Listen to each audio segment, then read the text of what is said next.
If I never came to a trade show to be a part of it in a capacity, I would have never met you. If I never met you, trust would have, and if I would never met you, we would have never had a chance to build.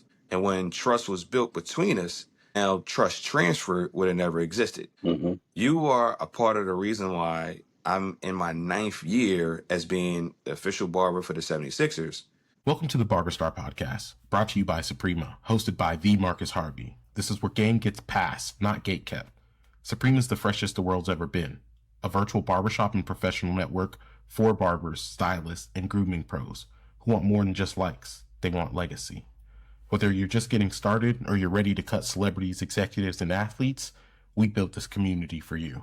What up? What up? What's up, everybody? It's your man, Marcus Harvey, the golden personality of barbering, as they would call me. And today we have an amazing guest on BarberStar, because you know BarberStar is every star needs a barber, but every barber ain't no star. And today we have just that, a star, the GOAT, educator of the decade, Andis over 20 years, 76ers barber, Eagles barber, anything Philly, he's cutting it up. That's what we talking about. Solid gold. Everything you might know. Barner Brothers, here we go. It's my man, Kenny Duncan, and you already know he's here. Kenny Lamont Jackson Duncan. Y'all didn't know that was his middle name, did you?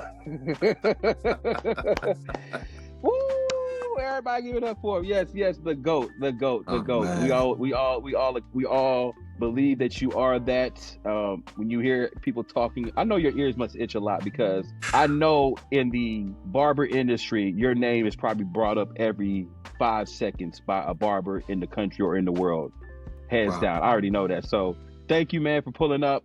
Thank you, man, for coming through to BarberStar Podcast. You're my OG, so this is a very special one. Very special one. I thoroughly appreciate that, bro. But one thing I want to clear up is that I'm not measured by my own personal resume, because I spent most of my career as being an educator. Yeah. So I'm proud to say that individuals who have tapped into classes or events or insight from me are killing. So The dopest part for me isn't my own personal resume. It's how I've affected others to build their resume. And you and several others, I can't take credit for all of the success. I can only say that my thumbprint has been imprinted, and I can say that I feel like an uncle to a lot of people, because, you know, everybody has an uncle that they talk to during a family reunion that schools them to give them some insight, and they already were doing some good things already without uncle, because uncle is not the dad. Yeah. But uncle give you that wisdom, that insight that might be in life changer or formative, that calls you to run even harder or run with more effort and efficiency. And that's how I feel within this barber industry. So I'm glad to say that not just my resume, but several people that I've been connected to are freaking amazing, bro. Man, that's wild, because you definitely have had an imprint on my career specifically. I remember before I even became the Marcus Harvey to anybody, I would be watching on Facebook, Instagram, MySpace, and just like really just watch how you were cutting, you know, buying DVDs from you, like just seeing the actual and DVDs. So you young barbers don't know nothing about buying no damn DVD. Y'all some clowns. First off, I'm getting tired of you young barbers. I'm just playing. No, let me not say that, because I'm an OG.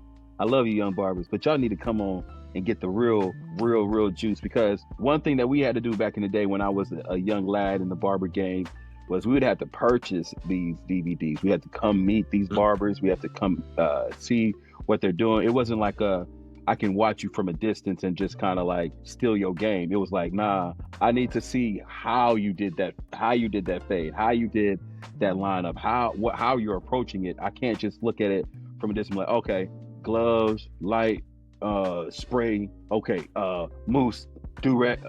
I had to see why were you putting the do-rag on there? Why were you doing this? Why were you doing that? So for someone who has, you know, been a mentor to many, you have been a mentor to me. So I just want to applaud you and thank you, man, for just, you know, what you have done for the industry.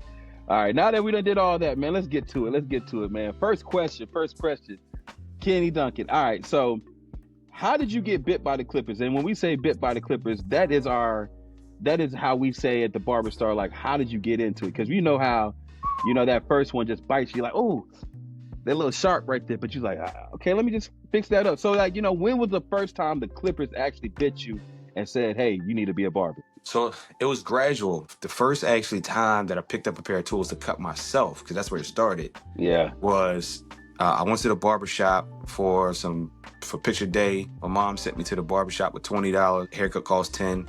I came back with $8 because he charged extra $2 for my mustache. Oh, you had you were hairy grade kid. school. In grade school, I was hairy, so he charged me $2 extra for my mustache. Everything was a la carte during that time. So when I came home with $8, my mom, she got mad, called the barbershop, double checked it, make sure I wasn't lying, because she thought I spent it on some candy or something. And then she brought me a pair of battery operated trimmers. Now, here's the thing. It's a funny story. My hairline was always crooked. Okay. Fresh haircut, barber made my hairline crooked, and I hated it.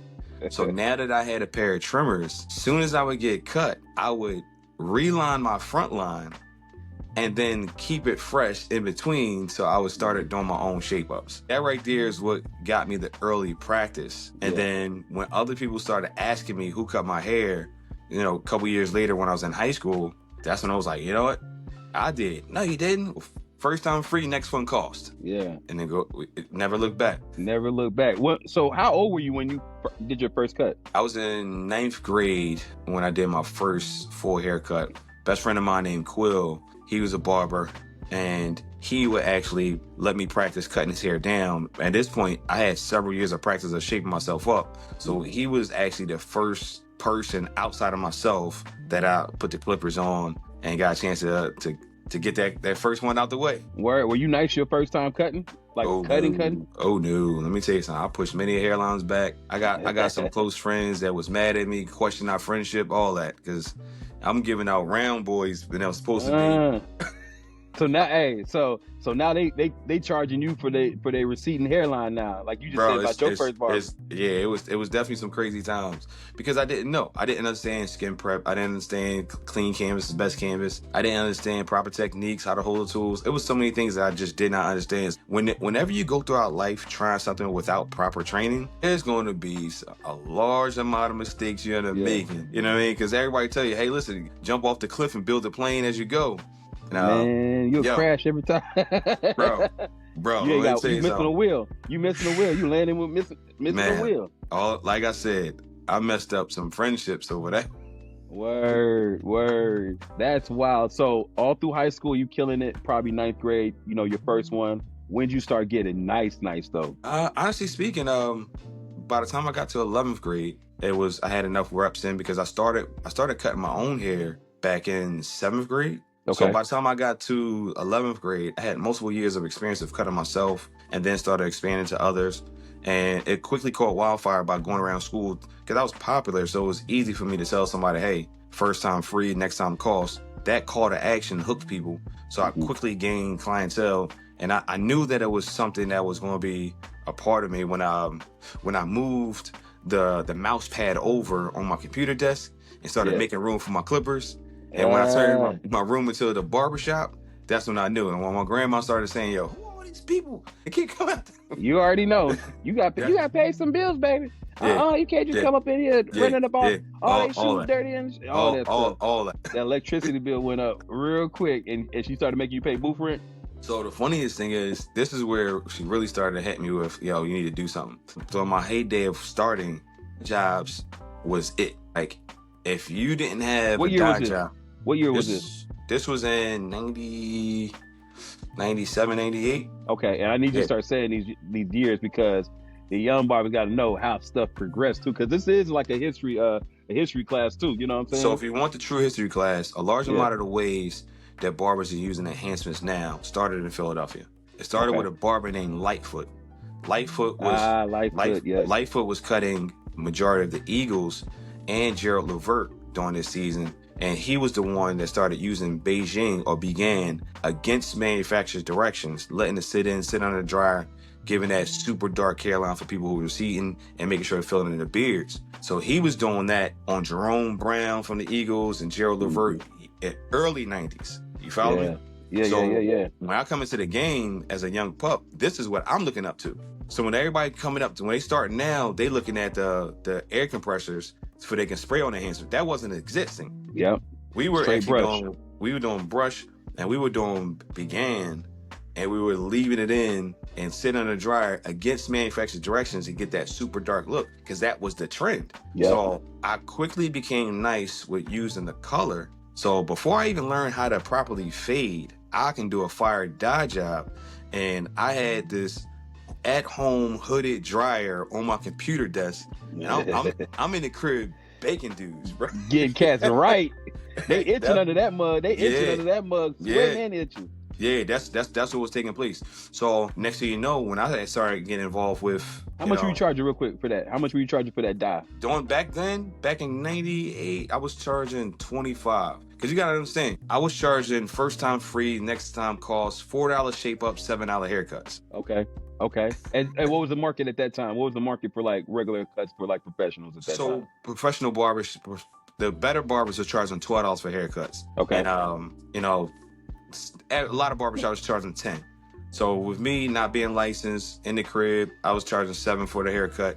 But it's also during the season that AI and Kobe got the mini fro, and AI getting a bunch of shape ups. So this was during the season that everybody wants to be like AI, everybody want to be like Kobe. So they set the trends for how hair looks. So we weren't doing full haircuts, but we still called it a haircut, because every time we break the clippers out, the trim and fade, the temples and the neck, that's a cut. That's a haircut. So yeah, $7 to get that curly fro. You want that done? You want it done right? Yeah, that's what we doing. Who was cutting AI back then? I'm not even sure AI was even getting a lot of lineups, because he had braids all the way to the line. Yeah. And he probably did have a barber, but it wasn't pronounced and super prominent. So it wasn't something that was the biggest thing. People cared more about who was AI's braider, because he set the trends where every time he got something done, all the braiders in the barbershop was here, and the next day, hey, you see what AI had last night? That's what I need. Yeah. Okay. So you start killing it with the dye, you start killing it, and you start getting nice, and you start getting a name to yourself. Yep. Let's fast forward to around maybe 99. So where was you at 99? What was 99 looking like for you at that point? 99 is when I graduated high school, and I had already had a year under my belt with working in classic barbershop. My cousin owned the barbershop, and the manager of the shop, his name's Wayne Kauser, which I did an apprenticeship program with him so I can end up becoming licensed. And then from there, we developed a great relationship, and he's my business partner for Main Attraction Unisex Salon today. Okay. I was the first barber that got a license through what he now has is the Main Attraction Barber Academy. It's not a school, but it's an academy that helps barbers become licensed through the apprenticeship program. And he's done hundreds of some of your most popular barbers and getting their license through Wayne Kauser. Name a few. Drop some names real quick. All I'm gonna say is a decent amount of Philly's greatest. I'm not gonna say the names. Yeah, got you. Everybody don't want to know the year in which they got licensed. But for 45 years, man, you got licensed in 99. Yeah. So, and even myself, like I said, I started off without license cutting in the house. I wasn't the barber. I was what we call the clipper cutter. Yeah. Because that's a good point, because you are known as the top educator in our industry for pretty much just anything. How did someone go from not being licensed to just doing an academy to kind of being known for the actual breakdown of how to really do some haircuts, fades, and different things of that nature? How did that come about? Over years and times of having many different mentors, I've known that I didn't know everything. I've known that I wanted to get better. And the most credible way to do so is find the best person doing it and then learn from them. So I started off with one of the barbers in my shop. His name is Fox. This was the first dude I ever seen fade without an adjustable blade clipper.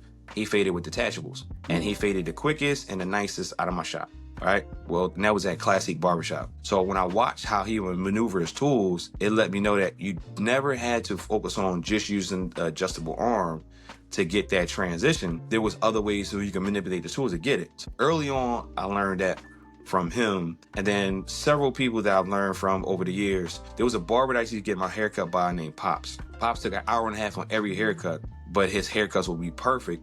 and he was one of the top earners per haircut in the neighborhood because he was just known as the nicest. Now, I now know that he disrespected his value per minute for how long he took on the haircuts, but he still was one of the nicest. So when I wanted to become better on my outlines, he was one of the ones that I studied along with my friend Quill, another barber named friend, as well as barber named Kyle Sharpton.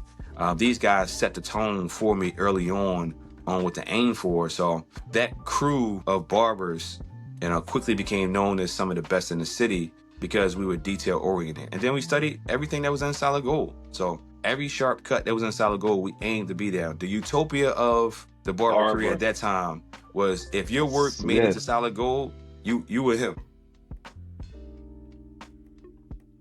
If you're loving this episode and want to go from listener to community member, check out our First Chair membership. It's the easiest way to join the combo inside Suprema. You'll get community access, feedback from top-tier barbers.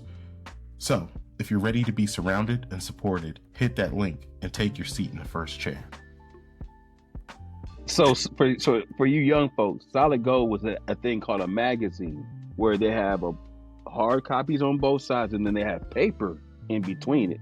And you can open and then just like how you scroll, you know how you guys scroll? This is how you actually would find out haircuts. So I'm glad that you brought Solid Gold up because like we said, Solid Gold was literally getting reposted, the equivalent of getting reposted by the top barber posting spot ever. Absolutely. So great analogy. How did you even really get into Solid Gold? Because I mean, you're coming up, Philly's making a name for himself because, back in the day, right around, like you said, 96, 97, haircuts started becoming like really prominent. And like, I mean, they were always in hip hop history. We've always had them. But it feels like in 96, it was just like a revolution of like everybody trying to get the sharpest, the nicest. And I mean, I'm in Atlanta and we reached there like, you need to get that 50 lineup. I'm like, man, I'm a Hawks and Falcons fan, So yeah. But you had to show love because everybody was like, yo, man, Philly is doing it. So like at that time, y'all are at the top of the barber chain and, things are going great. How does like Solid Gold reach out to you? Like, how do you get that call? Like, how do you feel when that happens? Well, so it's two ways to get in Solid Gold. Either you earn your way by being one of the best or you pay for an advertisement. Gotcha. So early on, we actually submitted and paid for advertising to be in it. But it eventually evolved to them reaching out and saying, hey, we want your work in our magazine because we're selling our magazine globally and we want the best in there. So it was funded by people paying for advertisements, but then there's also people who were handpicked to be featured because of the quality of their work. So once I got in the door, I think it was like 3 times the shop that I was involved with paid for advertisements. And then I was also a model for my friend Quill, where Quill, Kyle, and several others were a part of a shop called Cameo that were allowed for us to be a part. So I was in there as a barber and in there as a model. And I mean, back then I had the waves going. Oh, crazy. You had the waves spinning. You was GZ360 out here, huh? Man, that's exactly what it was. Okay, that's exactly. I hear that spinning to ball. Ain't that something? Damn, that's crazy. The hair gods is not faithful. Funny thing is, I actually cut my hair bald before I was follically challenged. Seriously. You wasted years. You wasted years. I definitely did because my challenge was, I was so dedicated to barbering that I work excessive hours. And when I started getting into hair shows, what I did was I didn't like anybody else cutting my hair besides me because I started when I was in the 7th grade. So I know it best. But I would take longer to cut my own hair than I would cut others. So I'm working super late. Now I'm getting tired. Now I got to get on the flight early in the morning. I say, you know what? Screw it. I don't have that extra hour to do my own hair. And that's when you took it personal. That's when Jordan took it personal. Yeah. So here's an interesting dynamic that happened though. I became popular quicker when I cut my hair off and when I just had the goatee because I was perceived to be Dominican more than African American. So multiple cultures of people gravitated towards me because of how I blended in with both groups. The African Americans. My boy came in here like peoples. You was people. You was over here. So, you guys kill me. I hear you. Bro, that's exactly what took place. As I continued to evolve, I became somebody who was welcomed into multiple communities as a result of that one. And it was definitely interesting. After after I planted my feet and became even more comfortable with who I am, I said, you know what? Grow it back. Value me for what I say and what I bring to the table versus what I look like. I feel that. Okay. So you solid gold now after 3 times, you know, your barbershop that you were connected with, they're in there, then they start calling you and things started like really going crazy. Is that around the time that Andis and you started partnering, or how did that come about? No, so it's some time in between that. So Solid Gold made me aware that there's another way to make money outside of the barbershop. And what was that? What was that? Because I know, you know, back then you're just thinking about just haircuts. You're just thinking about just dropping it. So like, what were the things that kind of opened up as a result of that? So the next thing for me was creating barber posters. I was frustrated with the posters that existed, and I started taking my own pictures of my haircuts because my clients weren't asking for the pictures that's on these posters because our shape ups was totally different than the posters that was done. Most of these posters were created in Chicago. I Adams posters, Isidore Adams, God rest his soul, he was somebody who was the director of education for Wall, and he was the one responsible for creating a lot of the posters that was selling across the world. Wow. So it hit me when the first barbershop movie came out and me and my partner went to go see it. The same posters that was in our barbershop was actually in the movie. I know the movie was shot in Chicago, and now I get introduced to a group of barbers called Major League Barbers. They're going to all the trade shows. I had no clue this even existed. They're going to all the trade shows, and I have a desire to create a poster and go around to barbershops selling my poster. So me and my partner, we did that. So this was our way of making some additional revenue outside of just cutting hair. And we did a poster with his haircuts on the top and my haircuts on the bottom, and we called it Philly Styles. So that exposes us to now going from barbershop to barbershop. Next thing you know, we pick up a couple products. And then also there was a barber supply called Tops Beauty Supply, Tops Beauty and Barber Supply. The parent company for that one is called Suey Cobbs / Vincent. So I'm buying stuff from this supplier when I first started my barber career. And now that I created a product that I wanted to sell, they have a mail order distribution network where they mail out its catalog to barber supply stores across the world selling different products. My first time getting into distribution was allowing for our poster to become a part of the Vincent Beauty Barber magazine that other stores were buying from across the world. So once we got our poster into that book, that's when I started to understand distribution networks, redistribution, wholesaling. I didn't understand that world, and I was told some uncomfortable truths on that time, which was, you gotta work hard to make people want your product, and if not, it's nothing but a sheet of paper. It may be your blood, sweat, and tears, but it means nothing to me and to anybody else until you create the desire for other people to want it. That's when I learned marketing. How'd you create that? How'd you figure out how to create that? Well, let me say it again. How did you figure out how to create that desire once you realized that was a key to the game? So this is when I started to become somebody who asked a lot of questions. So it was Wes and Nori and Najee from Major League Barber were the ones that I was closest to because we're building relationships through them going around different barbershops. They come into my barbershop and they keep dropping hints about the Bronner Brothers show. All right. So we set up a booth at the Bronner Brothers show. There's something that you want to do. And I'm like, I never even heard about the Bronner Brothers show, but cool, let's do it. So we ended up going to the show, setting up a booth, selling products, and this just so happens to be a year when Major League Barber don't go. With them being from Philadelphia, and they were selling educational videos and all that, and we come to the show just selling barber posters and some t-shirts. They're like, oh, you guys Major League Barber? Because y'all from Philly? I'm like, nah.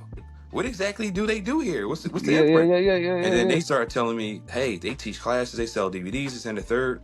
And then I also see other people working with different brands standing on stage cutting hair. And I'm like, I want to try my hand at it. Yeah. So that was in 2004. So 2005, we come back to the show, still set up a booth, but also to enter into the barber competitions. So when I entered into the competition, I said, just like my thoughts of boxing, if you want to be the best, you got to beat the best. Yep. So I entered into the competition to see where I rank amongst my peers to see if I'm the best, because some of my clients in Philadelphia was telling me I'm the best barber in the world. Yeah. But they're not credible at saying that because they only had 3 barbers throughout their whole life. Yes. They've only known you and 2 other guys. Yeah. Yes. So I'm the best out of your options is what you're really telling me.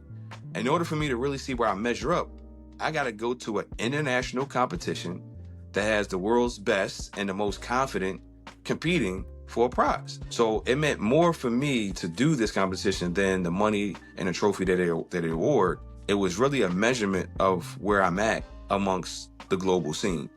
And I said to myself, wherever I place, I'm just going to put this on my resume and actually apply to different brands that potentially want me to represent them in some sort of way. And right before they announced the winner, Ivan Zoot says, hey, just so you guys know that the winner of this competition also will have an opportunity to represent the Andis company for 1 year. Word. Yeah.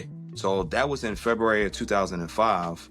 And fast forward a year later, I didn't get the boot. Fast forward 5, 10, 15, 20 years later. Still 20 years, still here. Yeah. And got your own clipper now. And got your own clipper with it. That's wild. Man, you know, talking about that now, I don't want to run past that point. What do you think is the importance of barbers entering barber competitions now? Because, you know, we don't think now it's just like some people are like, oh, it's rigged, or this, that, and, you know, it's not worth my time. You know how people just try to give a reason of why they don't want to put themselves out there. Give us a reason why it is important for up and coming barbers, even barbers who feel like they haven't touched the top of their potential when it comes to, you know, the world seeing them. Tell us why you think it's important for barbers to still enter into these barber competitions. Cool. It's reason number one. Most of the barbers I know don't have a large enough following to be seen by the people they want to be seen by. So when you go to an event and put out your best, win, lose, or draw, you'll be seen by decision makers that you wouldn't be able to consistently reach and impress with your drive, determination, and skill set. Number two, to be in an environment where people are overly dedicated to their craft is contagious. And when you leave environments like that one, you feel energized to go back better than you were before you left your shop. Because most of the top barbers who compete are typically the best barbers in their shop. And if you're the biggest plant in that pot, it's going to be hard for you to grow beyond that because there isn't enough room for your roots to grow. Yeah. So when you get transplanted into a bigger pot, when you become, you know, the small plant in the big pot, you have much more room to grow. And when you get connected with other people, it's an opportunity for you to do way more than what you could do just because of you just only being known as the best in your shop or the best in your city. And number three, the proof of that one is every single high profile experience I've been connected to has been by way of a dope barber or stylist that I've met at a trade show. Yeah. Yes. Hands down. Hands down. Watch this. If I never came to a trade show to be a part of it in a capacity, I would have never met you.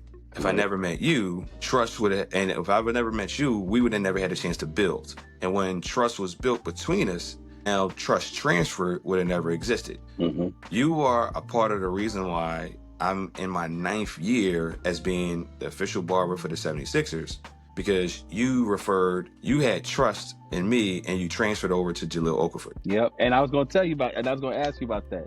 So as you just saying, like, barbers always remember this, like, you are only going to meet us at a spot that has information continuously growing. So that's why I feel like trade shows and hair shows are still super important, because when you think about it, when we get DMs all the time, we get people saying, yo, check my workout. I can check your workout all the time. But there's nothing like me shaking your hand, dapping you up, hearing your feeling and hearing your energy, so that there can be trust built and things can happen. I want to even bring up the story about how me and you met. So this is a prime example of how hair shows have built the community that we live in, the network that we have right now. Absolutely. Even with Suprema, this is how Suprema really kind of started off. When I first started cutting hair, I was doing my thing. I was always watching, people like yourself. And like you said, when you are in the barbershop, you only can just see who's in the barbershop, I messed around and went to a Barber Brothers show because I do live in Atlanta. Went to a Barber Brothers show and just saw it was just like a smorgasbord. I want to use that term, the smorgasbord of amazing barbers, all races, all genders, just going there to just get information on how to be better for their clients, better at their craft. And I would just go there just like everybody else, my eyes wide open. Oh my gosh, there's Kenny back there. There's Tom McGill right there. There's Curtis Smith, right? Oh my gosh, all these there's Pacino's right there. There's J Man, you know what I'm saying? So I'm seeing all these other barbers there's Bobby's World. Bobby's World. Oh my Yes. God. I be seeing Bobby's World all the time, right? Look at all these little Oompa Loompa kids he got over here. Bobby's World. Shouts out to Bobby. You know what I'm saying? We are gonna have Bobby on here too. But it was just amazing just to see. One day I come to the Barner Brothers show, and this is, I forgot what year it was, but you know, I think it's maybe 2010, something like that nature. And I see Kenny Duncan on stage, and I just stand over there and I was like, hey man, I'm a big fan of yours. He said, Marcus Harvey, aren't you Nas's barber? I said, bro, listen, I don't think you understand, Kenny. When it's like if you're a hooper and you've had Jordan on your wall, you've had Dominique on your wall, you've had Magic Johnson on your wall, and you go to a tournament one day and they call you out like, yo, I see you, young bro. And I sat in your chair. Not only did I get to meet you for the first time, but in my meeting of you of the first time, I actually got to get a Kenny Duncan haircut. Bro, I'm talking about, you couldn't tell me nothing. Serious about growth? Then don't just stop at listening. Step into our appointment-only tour. We can't wait to see you share your wins, promote or find gigs, and even get featured in our exclusive member spotlight. This is where barbers get seen and grow together. Book it. Hit that button, livesuprema.com, and let's do this thing.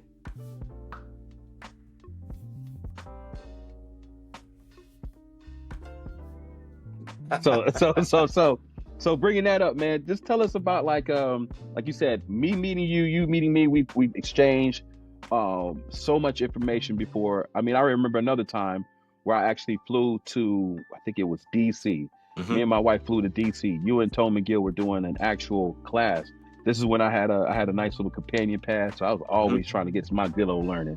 I was like, man, I just want to make sure that I get my game right. And I want to let you fill in the next part. I asked a question, and this is how Kenny responded to the question. So go ahead and tell him what the question I asked. So I remember you talking about you working with Nas. Yes. You always call him son. Yeah. And you said, first off, I'm big. He don't like the AC on. I got to keep the fan on. I was double skinned. I wasn't big. I was double skinned. I wasn't big boned. I got two layers. Big boned is one thing. I was double skinned. Go ahead. And then you say, I don't understand what system you use to make sure that you can get twins and not cousins, because it's hot, I'm big, I'm sweating, and his hair going in two different directions. Yes. And we broke it down to give you a system. And I honestly believe that if that opportunity never took place, you wouldn't have found, I believe you wouldn't have found the insight that I've given you to be as valuable, because that helped you lock down and build confidence in this relationship. Your mental capacity has been freed up from the technical skill so that you can have way more time to focus on your personality that adds to the experience to make sure that you have had an incredible impact on Nas beyond just the haircut. It's the haircut experience that I believe that you've used to win him over for a long period of time. Mm-hmm. You know, you are not somebody who is just a barber who's convenient to a celebrity or star that was in your area. Mm-hmm. When the flights and the hotels started getting booked, that's when you know that there's a separation between just somebody being convenient to somebody being prioritized. Yep. And you know what? That's amazing that you said that, because at the time you gave me that confidence. I started really getting into locking in Son at that time. I had been on 2 tours with him, but like that time was like when I just was like, I locked in, which in turn got me connected with Chris Webber, which in turn got me connected with Grant Hill, which in turn got me connected with Grant Hill doing the NCAA Final Four, which got me to cut Jahlil Okafor for the whole their whole national championship run. I met his friends. Shouts out to Chris Stacks. You know, my boy Chris knows what he is. You know, Chris Stacks knows what he is. Rich self. Man, you a rich motherfucker. You haven't calmed down, but you rich. You rich, Chris. Give me some money. No, okay. But Chris, man, would put me on to Bro, he put up a post almost all the time doing something incredible, and I'm lying. Cartel money. That boy got cartel money. I said, this man over here, narcos ass little face. But nah, man, him and Adam, man, I met them randomly at New Orleans, randomly at All-Star Weekend. the year before Jalil got there. And this was so crazy. Me and them hit it off. I saw them at the bar. This is like when I was really in my like bag of like passing out cards and stuff. I was like, hey guys, I went to a bar. I was like, hey man, this is my first All-Star game. No, it's my second All-Star game because we had it one in Houston. And the next one, I was like, yeah, it's one of my first All-Star games, man. If you guys ever need a cut, I'm gonna be here all weekend. And he's like, matter of fact, we do need a cut now. And they took me to their room. They had 150 pairs of shoes, because this is how they got they movement. They had 150 pairs of shoes. They were selling, getting them for the All-Star weekend and then selling them joints, flipping them joints. Mind you, this is like when the shoe game is going crazy. So then they like, yo, we represent Jalil, not represent, but we handle him, you know what I'm saying? So I see them on the road next year. I'm cutting Grant. Grant says, hey man, this team might be something. He connects me with Jalil. I start cutting Jalil. Me and Jalil's dad, his uncle. You know that. Oh my God! Shouts out to my guys, man. Yes, sir. Shouts out to my brother. They always like, Marcus, we all we need, baby. So that was the cry that we were having throughout the whole Final Four and the championship in Indianapolis. But then he got drafted by Philadelphia. The first person I call, y'all. Sir. This is during the draft. Jalil gets drafted. I said, it didn't even ring twice. It rang 1.5 times. That man, Kenny Duncan, said, "What's up, sir? How you doing?" I said, "Hey, man, I got Jalil. He's gonna really need somebody. He's gonna blah blah blah." And you can fill in the rest, man. So tell us about how that grew into years and years and years and years of Philadelphia basketball. Well, Jalil he's a great person. I think that's how it started. So we were able to the gift of cutting hair. And the relationship I had with you gave me the opportunity, but just him being a great person with decent character allowed for us to have great conversation. Mm-hmm. So beyond just the haircut, our experience and our conversations were always great. And even to the day, we keep in touch with one another. So that's the proof that there was more than just me being his barber. Yes. Because of that great type of personality that he had. So that was what helped me get my foot in the door with the Sixers.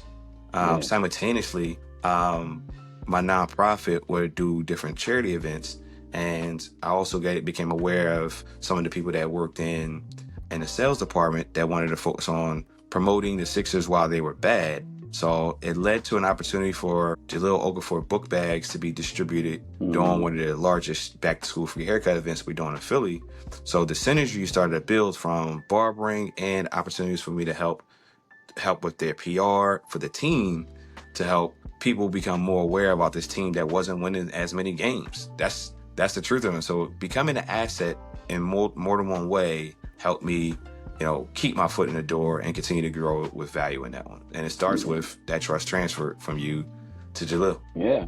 So you go from Jalil to actually the process coming through, and our boy Joel, you know what I'm saying, Embiid. So, I mean, I know I've seen you getting him fresh. Mm-hmm. Tell me more about that and how that actually came about, because that's even an origin story in itself too. Yeah, so I have some wins and losses in between Jalil and Joel. And the wins are this. Being involved with the barber industry, a part of an event called Exotics Hair Battle Tour. We're touring multiple different cities, doing barber competitions. I get a chance to meet and hand a trophy to a guy named Nick Costamanos. Mm-hmm. This is what the show we did in Miami. And we built a relationship, connected socially. Yep. And then a situation took place where he's working with Clutch Sports, earns his way to be LeBron James' barber, and he moves around the world traveling with him. And one of the Clutch Sports athletes, Ben Simmons, gets drafted by the Sixers. And Nick is like, hey, he needs a barber. So the same thing you did by transferring the trust from you to Jalil, Nick transferred trust from him to Ben Simmons. So now I get involved with the Sixers even deeper. Now, Ben didn't want to tell anybody I was his barber. Mm-hmm. He wanted to gatekeep. So when another gentleman came to the city, his name is Justin Anderson. Justin Anderson is the primary reason why it ignited to multiple players versus just a couple. Because he asked Ben who his barber was. He said he's not telling him. Mm-hmm. So I got introduced to a good friend of mine, Super Bowl champion Rodney McLeod, And at the time, he had a barber named Mel the Barber from the DMV. Good old Mel, my boy, so, good old Mel, yeah. I get a chance to cut his hair once for the front cover of a magazine. And when I cut his hair, first thing I asked him was, yo, who's your barber? And he told me Mel travels every week to come to Philly. I said, Mel, somebody I'm cool with, do me a favor. Don't call me unless Mel can't do it. You guys got a rapport. That's your friend. You got a relationship. I'm not here to interrupt that. I'm here to support what he has going on. My plate is full already, so I'm not looking to steal somebody's client, but I'll be an asset to you whenever he can't make it. Mm-hmm. He was like, yo, that's thorough. Because I was only cutting him because Mel couldn't make it for this photo shoot. Yep. That was it. Integrity. Justin went to school with Rodney. They went to Virginia together. Yep. So number one in your program and number one in your heart, Justin. So he goes, Rod, yo, who's your barber? He says, well, I got Mel from the crib, but it's this other dude here that's solid, bro. Like, he a good dude. And he just so happens to be Ben Simmons' barber. Word. He goes, oh, word. He hit him with the Watch this. He hit him with the Weebay. Watch this. So you want to gatekeep, I'm going to tell everybody about Kenny. Woo. So now, everybody playing poker. He's inviting me to every poker game where everybody there. Yeah. Dudes is getting cut during the games. Yeah. Now, the loss that I had, and I'm going to ask you a question. What would you do in this situation? The barber who was working with Joel at the time was a client of mine. Every Thursday morning, he's a client. Now, at this point in time, I have 3 76ers. Justin, I have Ben, and my experience with Jalil. Justin has this, I'm introducing to everybody thing. I want to introduce you to Markel. I want to introduce you to everybody. And he invites me to Joel's house during a poker game. At this point in time, the original barber has never been to Jalil's house, never been to Joel's house. Mm-hmm. Joel would come to the barbershop because this is before he even became the guy that we know today because he wasn't playing. Yeah, that whole year. So I now get involved with coming to his house the year he starts playing.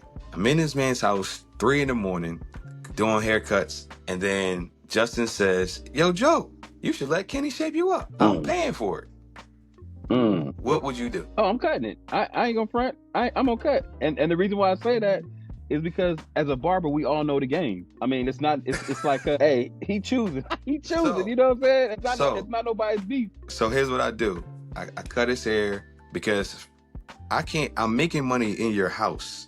If you say yes, you want me to do something, I have to say yes. Of course I got you. So I slice him up, but I'm transparent with him. I say, listen, I just want you to know, I know your barber. He's a good friend of mine. I'm about to cut him in a few hours. He's my first client tomorrow. Yeah. So I'm being fully transparent, let it be known, like, hey, listen, I'm just letting you know where I'm at and what's going on. I'm cutting him 3:30 in the morning with the light super dim and they playing cards. He don't stop playing cards. He really don't even care. He's only saying yes because Justin is paying for it. Yeah. This was not any good job by me at all. I wouldn't take a picture. I wouldn't show anybody because it was not a great one. Yeah, it was just I got you a little clean. So next day, I got to tell my homie what happened. Yo, bro, listen, I got invited to the crib to stand at 30. All he heard was I got invited to Joe's crib, and mentally he stopped listening to everything else. Because in that conversation, I said, yo, I cut everybody. He didn't hear any of that. He only heard you was at the crib. Pretty much. You got fired. No, he didn't hear that. He heard you was at the crib, and it was like, I never been there, but you've been there. And that's what. No, but I'm saying what he heard is, oh, I just got fired, and that's what. No, I'm telling you. When a guy, if he stopped like that, okay, go ahead. Let me finish the story. So he got mad just because I was there, right? So come on, Mike, keep in mind, he's an every week client. Next week, before it takes place, I get a phone call. Oh, let me also offer this one. Joel's manager, it's a female, has a husband named John, manager at the time, has a husband named John who lost all his money that night. Justin said, yo, I'll pay for your haircut too. His wife goes, and keep in mind, John has straight hair. His wife goes, no, don't do it. Your last 5 haircuts was bad. Don't let him do it.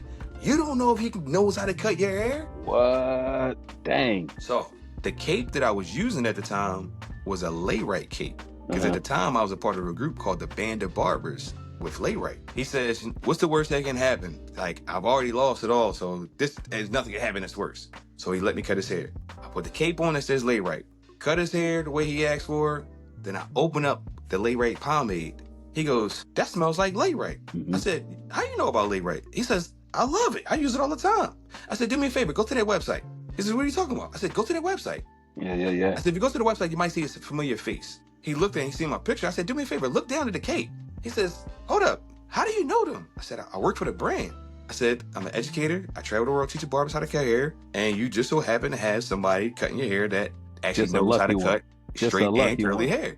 Yeah. Right? So now, the next week, this is where we're doing the draft and we're doing the Sixers is up to pick the top 3 balls for who's going to get number 1 pick or whatever, right? Mm-hmm. Joel he's going for this particular draft night. This was the very next week. So I get the call to come by the manager now to come to Joel's house again, not because they wanted me to cut Joe, but because the manager wanted me to cut her husband before they go, and then also to do a quick cleanup on Joe before this event.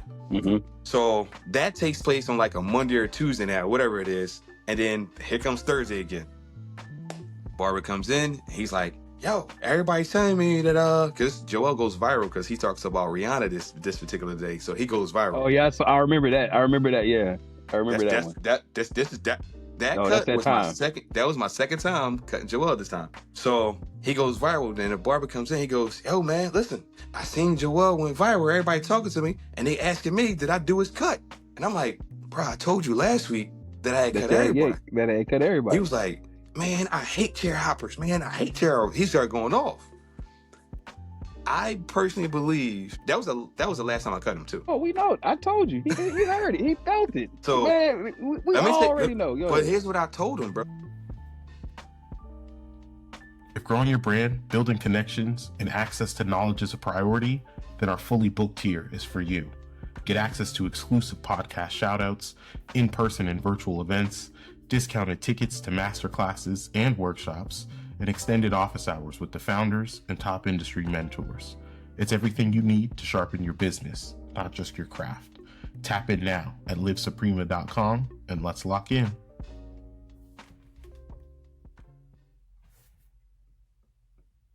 I said, bro, understand this. With the Sixers right now, my number 1 client is Ben Simmons. Mm-hmm. I don't have time to prioritize everybody because when 2 people ask for a haircut at the same time, Ben's getting first priority at this point in time because Ben connected me to a lot of commercials that paid a lot. Yeah. So I couldn't say no to that, right? It was Clutch Sport that put me in the game and had me doing a lot of commercials. Because at the time, Ben was the poster boy. He was supposed to be the next LeBron and all that. Yeah. So he on beats, he on every commercial you could think of, he was on there. So at the time, Joel doesn't really care. He's not the one calling me. It's the manager really wants the husband's haircut. Yep. That's how they slide you in there. So I tell him, bro, don't worry. I'm only the backup. You are the primary. Don't be mad because I'm telling you now, I can't handle everything. I'm only one person. This is our conversation. I believe he sent a message to Joel because things got different after that. Word. 2 weeks later, I get a call from somebody from Adidas because he was with Adidas at the time. They said, hey, we heard this year Joel's barber and he has a commercial coming up. We want to know, are you available on this date and what are your rates? I was like, what? Yep. You know what it was. It was one of them. Hey man, what's going on? I thought y'all was supposed to be your barber type text messages. And you know what's funny? I'm glad that this is happening because these are like real teachable moments for us as barbers.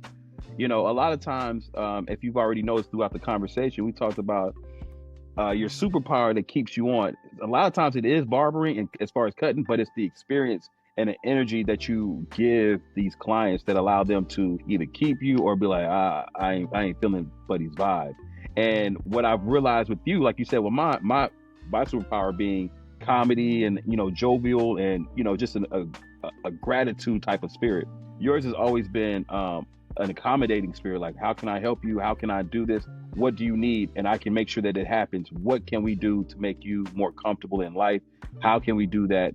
And that's what I've realized with this conversation. Guys, if your client is moving around, only thing you need to do is just congratulate them because it always spins right back around. And if you put yourself out the race, you put yourself out the race. No other barber can take your client away from you. No other barber can do all that other stuff. So make sure that your spirit's always right in those situations, man. That's what it comes down to.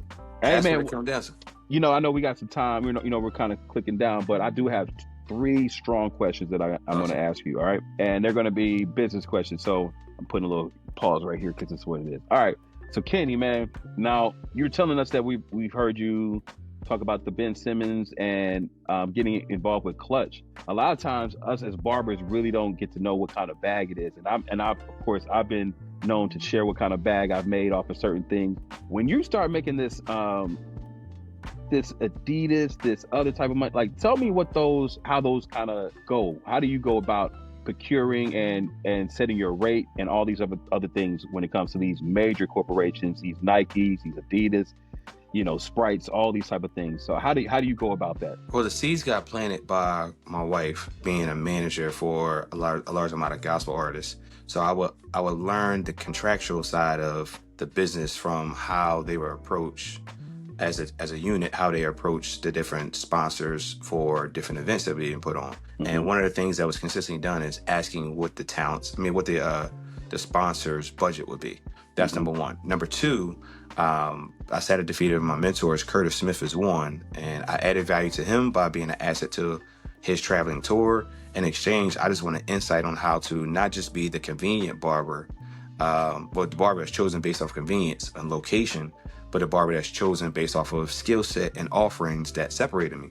And he told me, learn male makeup. He says, if you learn male makeup, you won't just be hired for a touch and go as a barber. You'll be hired to do the touch and focus on being there for the rest of the shoot for last looks, mm-hmm. because it's your responsibility to make sure that the hair and makeup is pristine and camera ready. So once I listened to the advice of Curtis to be able to learn those additional things that will help separate me, when talent or when corporations will reach out, or when directors of photography or creative directors for different commercials will reach out and ask these questions, I would have to let them know, hey, here is the list of things that are part of my offerings versus just me being a barber, so that I can actually earn additional money outside of just being paid to be the barber. And once I started asking questions about what are some of the day rates that they will offer for these shoots, that's when I learned that at the time, we're talking about, I'm in the barbershop charging $40 a haircut. And then I find out that there's different brands that have different budgets, but it's no longer the thought of we're paying for a service, we're paying for your time. So when I started learning paying for your time, I started off with what I thought was high at the time, and starting off at $800, because that's what I was just aiming for. And mm-hmm. then next thing you know, my mentors are like, nah, bro, we got paid $3,000 for this, and I got paid $7,000 for this. And I'm like, how? Hey, yeah. It's other things that you should provide to the table, bring to the table outside of just doing a haircut. So most recently, I worked on a commercial with one of my mentors, Pierce Austin. And shouts out to Pierce. Let me tell you the conversation. The OG Pierce. Let me tell you the conversation though. He's asking. For y'all don't know, that's Will Smith. Yeah, yep, Will Smith's barber for several years, and he was the first person that told me that for movies you don't do haircuts, you create characters. So without him, I wouldn't have had the insight and set etiquette to be Michael B. Jordan's barber for the first and second mm-hmm. Creed, and some other projects as well. But we worked on a Bad Boys 4 commercial, and he called me. He said, "Kenny, I just want to know that did Sony cut you your check yet?" I said, "Well, I billed with a net 30, and it's only been 2 weeks, so I know the money's coming." He goes, my net is 14 days. It's supposed to be here by now. And when he said the number, just put it like this: when I first started aiming for $800, I was quickly humbled then by my mentors telling me I shot too low. Then when I shot for $2,000, I was humbled again by my mentors telling me that was too low. So at this particular point, the last project I had did prior to this conversation, I had billed $4,500, and I wasn't even there all day. And what he told me that he got for the same amount of time was multiple, not one, not two, not three, but multiple times what I billed. And I'm like, Sensei, show me the way. So good. Come on, man. Show me the way. And all I can continue to learn from him is that there has to be additional ways that you create value. And I learned that Will Smith has a different hairline for every project he works on, because he's character in different pieces. He's not getting a haircut. There's a character being created, and he's a part of that creation of that character. Yeah. And the IP that goes along with his idea for what that character looks like has additional value. And I'm like, why did I never think of that? Yeah, that's the thing, man. Because I've always thought about that. When you think about these commercials, these ad campaigns, these movies, you know, your work is being seen not just one time, you know, for that one time you cut their hair, but that lives forever. Like I did a cut on Grant for the Sprite commercial with him and Anthony Edwards, right? And that was still going on in the playoffs this year. That was like 2 years ago. So it's like seeing these things kind of like you see why, you know, certain people charge what they charge, you know, and why it's important for you to be like, yeah, I'm standing on my square. It is what it is on this price. So without naming any, the separation factor from it that I learned from Pierce was that it's not just the haircut that has added value to what he's bringing to the table. Is that he's creating a different look for these individuals, and because he's responsible for crafting it, there's an additional value to what he's doing. So once I understood that, I had to learn and sit at the feet of my mentors to learn how to create characters. So in the second Creed, I was responsible for creating stunt doubles for the live baby, and I had to create wigs and hair pieces for that. And also for the first season of Bel Air, I was responsible for creating some of the wigs and for some of the stunt doubles that were doubling in for some of the actors. And as a specialist, it's a different value that you have that separates you from just being somebody who only just cuts hair. And that's something that continues to be a part of the game as you continue to learn, grow, add value. Like I haven't mastered everything that I'm a part of just yet, but just to be able to see it and know it and experience it, it's something to continue to aim for. Now, I'm in a space now where I have a lot on my plate, and I'm learning to dive into the things that have that respects my value the most. So if it's any encouragement I have for the younger barbers that are listening to this, dive into what helps you have you be the most valuable. Create a structure and a system that allows you to respect your time more than anybody else. And if you don't structure a way for you to respect your own time, it's going to be hard for others to respect your time at the same value. And here's an example of what I mean. A large amount of us have booking systems that have the value of our time associated with the value of a service, because the systems are asking us how much time is being required to perform said service. We randomly pick prices for a haircut, or we randomly pick prices for a shape up, and randomly pick prices for, you know, haircut and beard, haircut and color, whatever it may be. And if we look at everything from the perspective of the value of each of your minutes, a large amount of times there's certain services that value at a higher price per minute, probably at $2 a minute or $1.50 a minute. And then you have other services that may value you at 75 cents a minute. Those things don't make sense.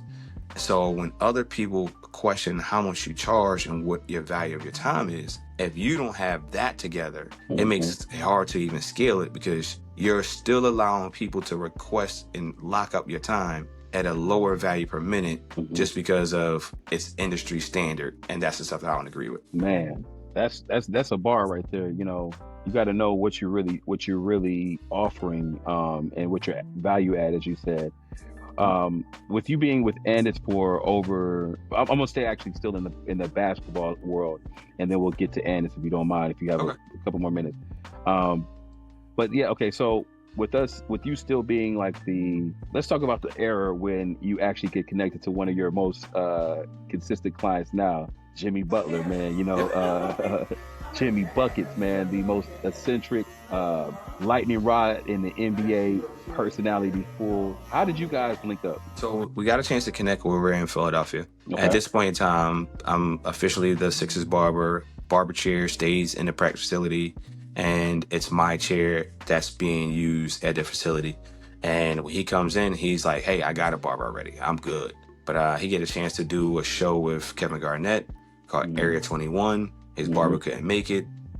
The the crew, some of the staff members said, well, we got a barber on staff. He's here right now. He can cut you right now, and we'll pay for it. He was like, man, I'm cool. I got my own barber. But then he looked in the mirror and realized that he needed a cut. And then he approached me and said, yo, the last barber that cut me messed up my hairline. I had to knock him out. I punched him right in the face. No hello, no hi. This is the first words. Yeah. And 99% of the times in my interactions, I would never use arrogant phrases or statements. But in this moment, I felt the need to. Yeah. Because I felt slightly disrespected, because you're assuming that I'm going to give you the same experience and you're already prepared to fight. Yeah. From the beginning, I'm like, you don't know who I am. So my statement to him was, hey, bro, honestly speaking, I'm probably your barber's favorite barber, so we ain't got to worry about that. Come on, man. Talk to him. Hey, yo. But it was just interesting because once I got a chance to learn who Jimmy is, he's somebody who he talks a lot of trash to people that he cares about. Mm-hmm. And when people stand their ground and have confidence and fight back, those are the people he respects the most. So at that moment, I earned his respect. Instead of me flighting, I stood to fight in that verbal attack, and it humbled him and made him respect me. So at that particular point, I never got a chance to see who that barber was in Philly because of that one. The barber he was using, he didn't start using again until after he left Philly. But then shortly after that, pandemic happened, things shut down, this and the third. During the pandemic, he's had some challenges with the barber he was using. He called me up and he said, hey, yo, are you still traveling cutting? I said, absolutely. Picked up from there and haven't looked back since. Did you do the bubble as well? So I was invited to be a part of the bubble, but the challenge that I had was the unknown amount of time that would be there, the lack of family being able to be invited, and then the value of my time wasn't going to be compensated for what they was willing to offer, because I wouldn't be able to maintain my barbershop. I wouldn't be able to still work with Andis, and then I still had that separation from my family. I didn't find it to be something that was worthwhile just to keep the relationships I have, because if I never had the relationships and the connections, I would have seen the opportunity as more valuable because it introduced me to have those connections. But because I already had them, I was like, it doesn't make any sense for me to disrupt what I have and lose time with family for a short amount of time. They said, hey, if your team not going to the playoffs, you'll probably be there a month. If your team goes to the playoffs, you could be there 2 months. If they go further than the playoffs, you might be 3 months. And I started looking at it from potential for a 3-month standpoint. Being stuck. No coming in and out, just there. If you know you're meant for more, the network is calling. This is where trust is transferred. Join the network, where serious barbers position themselves for next level success. Opportunities to cut celebrities, executives, and athletes, get exclusive mentorship, and join private conversations with founders and industry legends. The difference is who you surround yourself with. Lock in your spot today at livesuprema.com.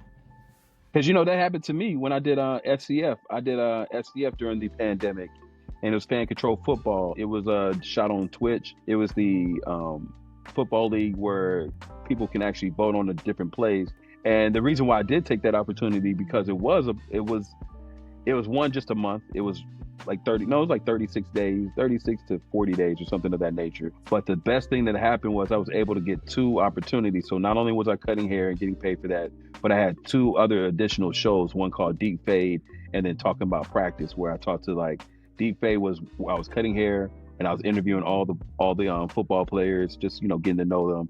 And then Talking About Practice was where I would do it was like I was a John Gruden. Now, it was a John Gruden show, so I was over there talking to all the coaches and just asking them to break down the game, and it was just dope, man. It was a fire situation. So I definitely want to know what you say, because in that situation, I was having to get tested every other day. Mm-hmm. Could not leave the hotel. Could not have visitors, and so I just felt like I was in. Boy, I was like, dog, I've been locked up. Let me out, bro. I feel like Akon in that mug. I was like.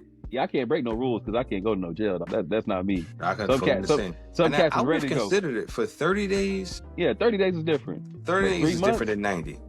Yeah, 3 months is. I don't care how much of a magical place we are on Disney World. I can't do it. I cannot do it.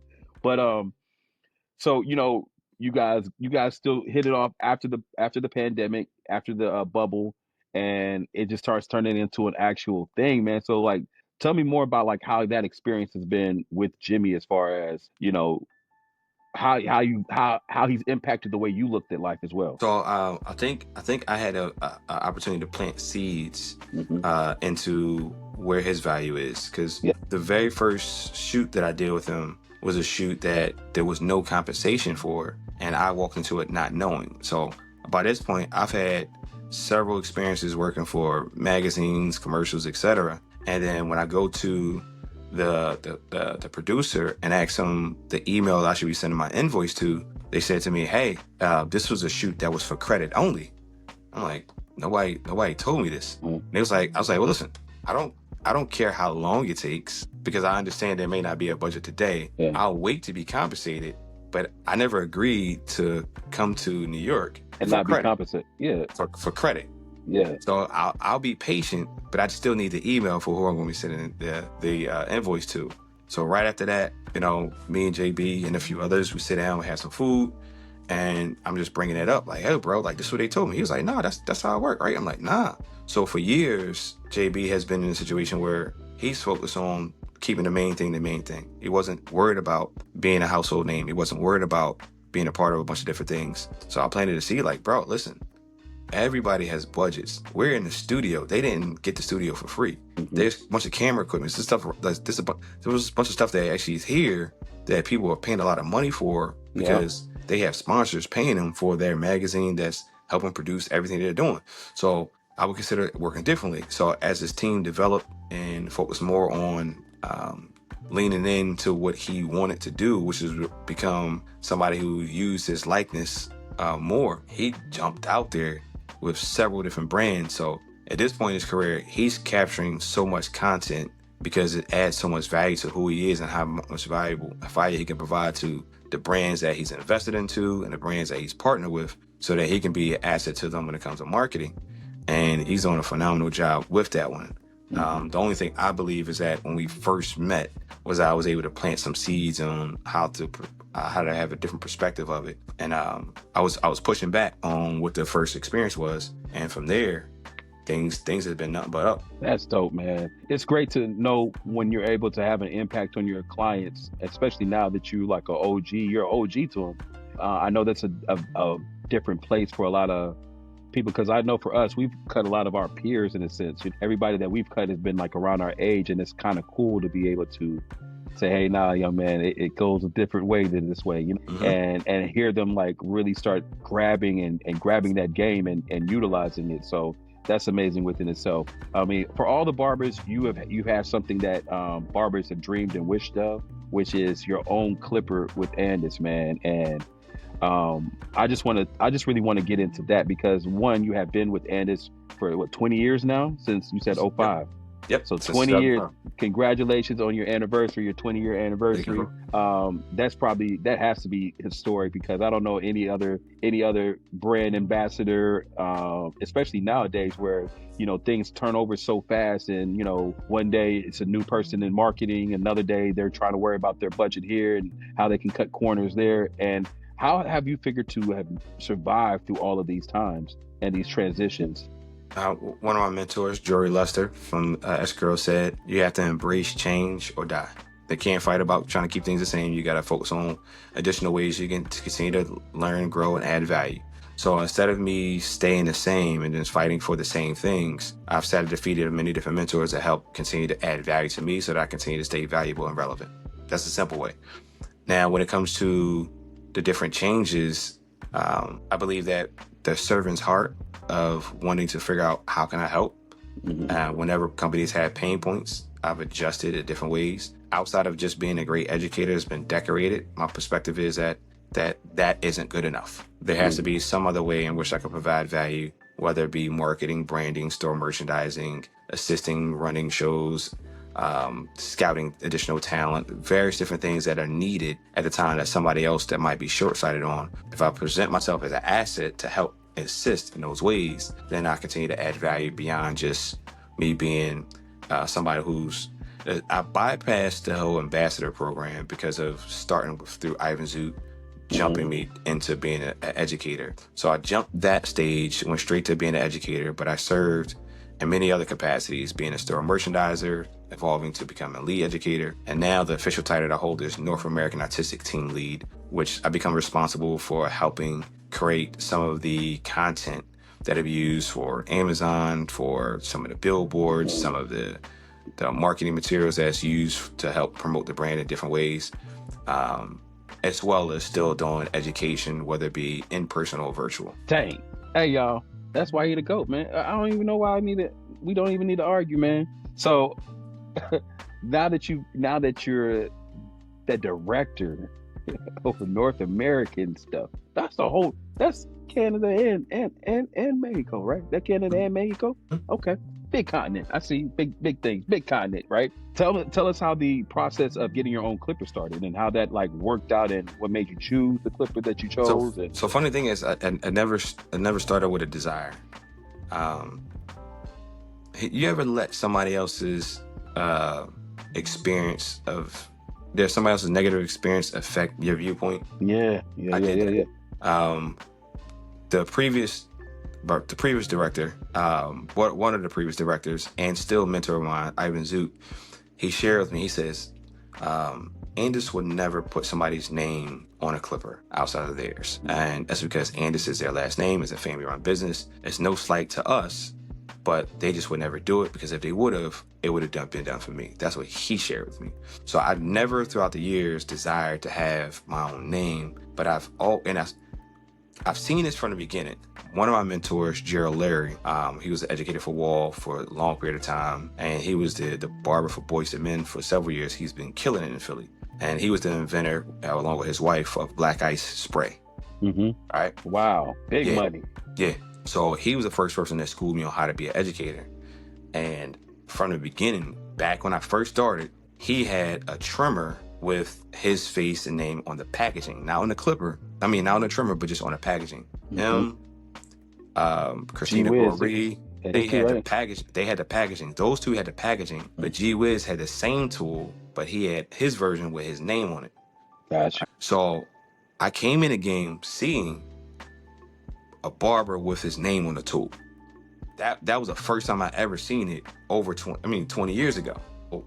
I even had let me know then, hey, when are you gonna have yours? Nah, it's never gonna happen. So for 20 years, I've never had the thought that it was gonna take place, because that was just a different style. Andis that had a different style of doing things, and it wasn't gonna be that. So I'm in the office doing some of the official things we do with the engineers, going over some different things. And I just mentioned, hey, next year is gonna be my 20th year. And they were like, let's celebrate it with something different. Now, what happened was we have an animal groomer named Gabriel. Mm-hmm. Super popular for what transformations he does with animals. He'll take a Labradoodle and make him look like Tigger, because he's a color specialist.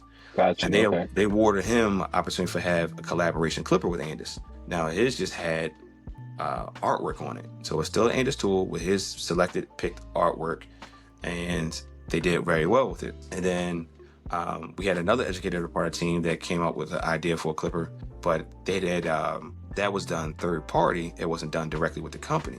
So this was the first time they came to me as one of the educators to say, hey, we want to do a Andis collaboration with one of the barbers, because it already worked well with one of the animal groomers.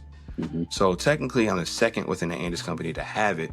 But when the grooming artist selected his artwork, he only selected something that was his print that he chose. I chose to, instead of focusing on my accomplishments, I wanted to focus on nuggets of wisdom that I believe that barbers have been benefiting from over the years. But I didn't want to be done in like a cheesy way. So I tapped on the shoulder of pop culture artist Chuck Styles, which is my cousin. Said, bro, you got to be a part of this one. So I gave him the blueprint, I gave him the ideas, and I said, work your magic. He worked his magic, and he came up with this. Come on now. When I say the man got his own clipper and his cousin did the design, crazy, come on, man. So when I put it in his hands, and I told him, I said, I just want something that represents the blueprint to success or the blueprint to greatness. Fire. You figure out how you want it to look, but as long as that there's 4 nuggets of wisdom that's hidden within the artwork that there's a booklet inside of the clipper when you get it that explains a little bit more. But my goal was for anybody who holds his tools to be reminded of things that they can do that can allow them to be the most successful. I'm proud to say that this is something that I believe is not just a clipper, but it's a work of art. Yeah. It's a clipper with a cause, and it has some unique features that is different from any other clipper on the market. And I'm gonna break down what the technical things are now.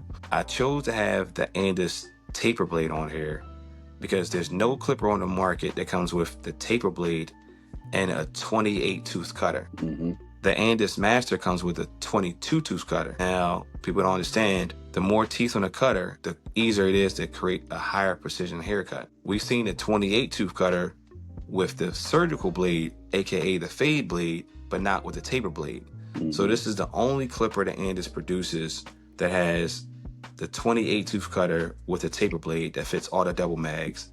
It's the same style motor that you find in the Andis Master, and a lighter tool that has a quiet profile. So it's a solid assassin. So great tool the way it works, clipper for a cause, and a reminder of the greatness that lies within you. Man, glory be to God. Man, y'all don't see what's happening. Man, barbers are changing the world, and in a very thoughtful way. Kenny, man, I truly appreciate you, brother, for giving me any time of your day. It's very valuable, as we already just heard. It's not $1 a minute, so I know I'm calculating. Don't send me no invoice, because I ain't got no budget. Don't send me no invoice. But as you just said, nuggets, man, if you don't mind, we like to end the show with a nice thing I like to call a 2-piece nugget. You know what I'm saying? To finish it off the order, man, can you give us 2 nuggets that you would want to give? 1 to up-and-coming barbers, and then 2 to barbers who are established but feel like they still stuck in a little rut. So either way you want to go. Number 1, your network will determine your net worth, and coming out to events serves more value than you have an opportunity to showcase your work. You have an opportunity to actually build relationships with some of the thought leaders in the industry that will honestly benefit from knowing you, because the only way that you can get tapped in and know somebody truly is by being an interactive person in life, real life, versus just virtually. Just think about this. Some barbers that may ask, hey, check out my work, or I want to be seen, how can I get on, etc. That's the equivalent of a potential client coming into your barbershop while you don't have somebody in your chair, but you do have somebody waiting, and they say, hey, do me a favor, spend time right now to go over my entire resume, listen to the entire body of work I had, put to the side your ability to make money right now, and do this for me, and I'm not going to pay you anything. But everything isn't about the dollar amount, it's about the value of relationships. So my perspective is, when you come and offer somebody to assist them, come into the barbershop and say, hey, do you need me to sweep the floor for you? Can I buy you time to give me time by me doing something that takes up your time so that you can actually give me that time? Got you. So when you come into an event, look it to be an asset to the people that you want to connect with, or do the things that they're doing, so that you can actually connect and become much stronger together. The last thing I will share is that comparison is a thief to joy. Mm-hmm. We're looking to compare ourselves to other people based off of what they've done and how far they've gone or how far they've exceeded. But we don't know the journey. We don't know the story. We don't know the different things they've gone through, or the different challenges that they've been through, or things they fought to get to where they are. And what God has for you is for you. And when you compare yourself to somebody else, you disrespect the value that you have. I'm somebody who flies a lot, and I have this thing called Clear. Clear uses my thumbprints to give me access to the seat that's prescribed for me, that's designed or reserved for me. If you copy my thumbprints, you're going to fight for a seat that I'm already in. That doesn't cause you to be the most valuable version of you. When you tap into fulfilling the blueprint that God has had for you, you become the most valuable version of you by you tapping into being unique, and you being the most valuable version of you versus a carbon copy of somebody else. Your seat might be in first class. Mine might just have a little bit extra leg room. Mm-hmm. So when you look to be a version of me, you like to be uncomfortable. But when you look to be a best version of you, you might have more leg room. Hey, man. Listen, guy, drop the mic. Listen, ladies and gentlemen, I love y'all. Thank y'all so very much. Kenny Duncan, you have blessed the people tremendously. And subscribe now to the BarberStar Podcast. Amazing. We just got done speaking with the great Kenny Duncan. Get your own thumbprint, guys, because you might have a better seat than we might even have. And that's how we want to end it. Thank you so very much. So we're dropping on Mondays when y'all off. So just know when you off, you get an opportunity to watch this. Watch this in your shop. Hear how the goats do it. You know what I'm saying? Like we all, like he just said, all of us have our different way of getting to what we need to get to. I'm a young boy from Morristown, Tennessee, Gwinnett County, Georgia. He from Philly. And we met each other at a barber show and became friends forever. So find your tribe, man. Love you guys. Kenny Duncan, love you, man. Thank you so very much, brother. Love and respect, brother. They know where to find you. Tell them where to find you real quick, of course. If you want to tap into what I have coming up next, go to begreatonpurpose.org. Yes. Come on, on purpose, y'all. Hey, y'all, this is the Barber Star. Every star needs a barber, but every barber ain't no star. Be a star, y'all. Love y'all. Peace out.